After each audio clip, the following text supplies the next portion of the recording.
लग्न झाल्यानंतर अवघ्या 5 ते 6 महिन्यात हुंड्यासाठी सासरच्या मंडळींकडून एका महिलेचा छळ होतो. 2 वर्षे सतत हा छळ सहन करून अखेर या छळाला कंटाळून ती महिला 9 महिन्यांच्या बाळाचाही विचार न करता आत्महत्या करते. एखाद्या चित्रपटाची पटकथा वाटावी अशी ही घटना. एखाद्या जुनाट विचारांच्या किंवा अशिक्षित घराण्यात असं काही घडल्यास त्याचं तेवढं नवलही वाटणार नाही. पण दुर्दैवानं ही घटना एका श्रीमंत राजकारण्याच्या सुशिक्षित घराण्यात घडली आहे. पुण्यातील मुळशी तालुक्यातील भुकुमी येथील राष्ट्रवादी काँग्रेसचे नेते राजेंद्र हगवणे यांची सून वैष्णवी हगवणे हिने आपल्या राहत्या घरात गळफास घेऊन आत्महत्या केली. पण ही आत्महत्या नसून आपल्या मुलीची हत्या केल्याचा आरोप वैष्णवीच्या आई वडिलांनी केला आणि या घटनेचं गूढ हळूहळू उकलत गेलं. वैष्णवीला सासरच्यांकडून सातत्याने होत असलेली पैशांची मागणी, तिच्या चारित्र्यावर घेतलेला संशय, तिचा केलेला मानसिक आणि शारीरिक छळ या सगळ्या बाबी आता पुढे येत आहेत. परंतु आज जग एवढं पुढे गेलेलं असताना अजूनही हुंडा प्रथा जिवंत आहे का? एखाद्या मुलीने आपला जीव गमावण्या इतपत ही कुप्रथा समाजात प्रचलित आहे का? असे अनेक प्रश्न या घटनेच्या निमित्ताने उपस्थित होत आहेत. तर वैष्णवी हगवणेचं हे मृत्यू प्रकरण नेमकं काय आहे? या प्रकरणी आतापर्यंत काय कारवाई झाली आणि तिच्या मृत्यू प्रकरणाशी संबंधित इतर महत्त्वाच्या गोष्टींबाबत जाणून घेऊया आजच्या व्हिडिओतून. नमस्कार, मी अवंती भोयर आणि कॅमेऱ्यावर आहे संजय राठोड. राष्ट्रवादी काँग्रेसचे नेते राजेंद्र हगवणे यांची सून वैष्णवी हगवणे हिने 16 मे रोजी बेडरूममध्ये गळफास घेऊन आत्महत्या केली. मात्र त्यानंतर वैष्णवीने सासरच्या त्रासाला कंटाळून आत्महत्या केल्याचा आरोप वैष्णवीच्या कुटुंबियांनी केला. शिवाय तिचे वडील आनंद कसपटे यांनी या प्रकरणी पोलिसात तक्रारही दाखल केली. तिच्या शवविच्छेदन अहवालातही अनेक धक्कादायक बाबी उघड झाल्या. वैष्णवीच्या शवविच्छेदन अहवालात तिच्या शरीरावर अनेक जखमा असल्याचं आढळून आलं. 28 एप्रिल 2023 रोजी वैष्णवी आणि शशांक हगवणे यांचा प्रेमविवाह झाला. वैष्णवीच्या वडिलांनी तिच्या लग्नात 51 तोळे सोनं, फॉर्च्युनर गाडी, 7.5 किलोची चांदीची भांडी यासह अनेक वस्तू दिल्या. मात्र लग्न झाल्यानंतर अवघ्या 5 ते 6 महिन्यानंतर सासरच्या मंडळींकडून वैष्णवीचा छळ करण्यास सुरुवात झाली. लग्न झाल्यावर गौरी गणपती आल्यावर वैष्णवीच्या सासरच्यांनी तिला चांदीची गौरी मागितली. ती सुद्धा आम्ही दिली. दर 1.5-2 महिन्यानंतर सासू आणि नणंद मुलीला आमच्या घरी आणून सोडायचे अशी माहिती वैष्णवीच्या वडिलांनी दिली. कहर म्हणजे वैष्णवी गर्भवती असताना तिचा नवरा शशांक हगवणे याने हे मूल माझं नाही असं म्हणत तिच्या चारित्र्यावर संशय घेतला.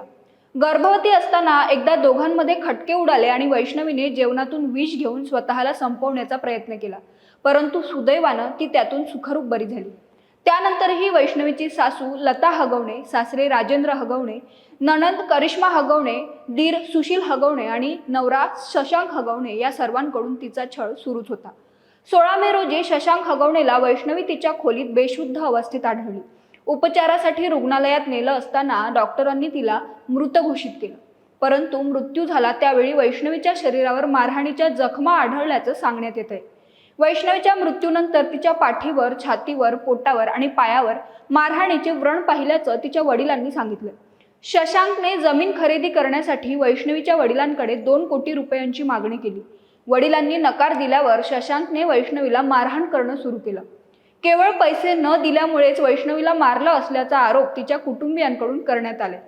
केवळ वैष्णवीच नाही तर वैष्णवीची मोठी जाऊ मयुरी जगताप हगवणे हिचा देखील सासरच्यांनी असा छळ केल्याचं तिने स्वतः सांगितलंय. 2022 मध्ये मयुरीचं सुशील हगवणेशी लग्न झालं. तेव्हापासूनच तिची नणंद, दीर आणि सासू तिचा सतत छळ करत होते. परंतु तिचे पती सुशील कायम तिची बाजू घेत उभे राहिले. त्यामुळेच कुटुंबातील सदस्यांनी आपल्या मुलाला सुद्धा मारहाण करण्यास मागे पुढे पाहिलं नाही असा आरोप मयुरीने केलाय. वैष्णवी हगवणे मृत्यू प्रकरणात आतापर्यंत तिचा नवरा शशांक हगवणे, सासू लता हगवणे आणि नणंद करिश्मा हगवणे या तिघांना अटक करण्यात आली आहे. तर सासरे राजेंद्र हगवणे आणि दीर सुशील राजेंद्र हगवणे हे फरार असून त्यांचा शोध घेण्यात येतोय. विशेष म्हणजे वैष्णवीच्या मृत्यूनंतर तिचं 9 महिन्यांचं बाळ कुठे आहे याचा कुणालाच थांगपत्ता नव्हता. वैष्णवीच्या कुटुंबियांकडून बाळाला आमच्या ताब्यात द्यावं अशी मागणी करण्यात आली. शशांकने त्याचा मित्र निलेश चव्हाणकडे वैष्णवीचं बाळ दिल्याचा आरोप कसपटे कुटुंबाने केला होता. त्यानंतर एका अज्ञात व्यक्तीने आम्हाला फोन केला आणि बाणेरच्या हायवेवर बाळ आमच्या ताब्यात दिल्याची माहिती कसपटे कुटुंबियांनी दिली. शिवाय मुख्यमंत्री देवेंद्र फडणवीस यांनी या प्रकरणात लक्ष घातल्यानंतर अखेर वैष्णवीचं बाळ तिच्या आई वडिलांकडे सुपूर्द करण्यात आले।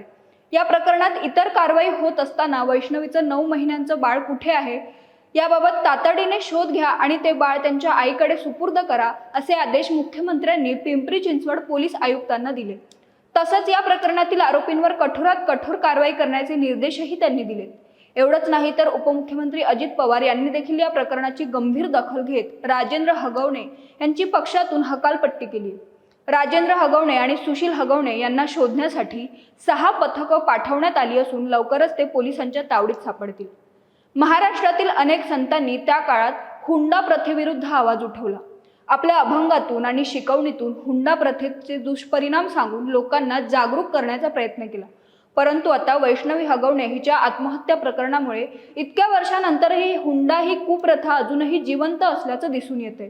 तुम्हाला याबद्दल काय वाटतं ते कमेंट करून आम्हाला नक्की कळवा आणि महा MTVच्या YouTube चॅनलला सबस्क्राईब करा। धन्यवाद।